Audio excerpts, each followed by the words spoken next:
The revolutionary impact of Bruce Lee on martial arts. When Bruce Lee entered the world of martial arts, he didn't just bring exceptional speed, strength, and technique. He introduced a groundbreaking mindset that forever altered how martial arts were understood and practiced. Unlike many martial artists of his era, Bruce Lee viewed combat as more than just a series of physical movements. For him, it was a reflection of life itself, a personal journey that demanded the integration of both philosophy and practical skill. The story of Bruce Lee's unique approach begins in his early years, when he rigorously studied Wing Chun under the legendary Ip Man in Hong Kong.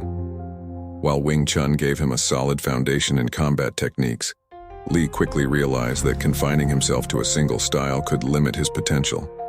As he grew older, Lee's inquisitive nature led him to explore a variety of martial arts disciplines. He immersed himself in boxing, fencing, judo, and even Western wrestling, not to master each individually, but to understand the core principles that made them effective. During this exploration, Bruce Lee began shaping his martial arts philosophy, which eventually culminated in the creation of Jeet Kune Do. This system was not merely a collection of techniques. It represented Lee's deep belief in simplicity, directness, and adaptability. Jeet Kune Do was a fusion of both combat skills and philosophical insights, with the physical and mental aspects inextricably linked. At the core of Bruce Lee's philosophy was the belief that martial arts should be an authentic expression of the self. He once famously said, "Martial arts means honestly expressing yourself," highlighting that a fighter's true strength came not from copying others, but from forging their own path. For Lee, this meant stripping away anything unnecessary, leaving behind only what was real, effective, and true to oneself.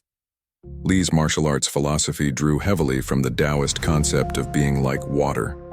He advised his students to be shapeless, formless, like water, able to adapt to any circumstance, whether in combat or in life. Water, he explained, could flow gently or crash with force. It could be soft or overpowering. In the same way, Bruce Lee taught that martial artists must remain flexible, open, and adaptable, prepared to handle whatever challenges they faced. This idea of fluidity became the cornerstone of his martial philosophy, shaping generations of fighters and enthusiasts alike. But Bruce Lee's influence didn't stop at the physical. His fusion of philosophy and martial arts went far beyond just techniques. He saw martial arts as a path to self-discovery, a means to understand the mind, body, and spirit.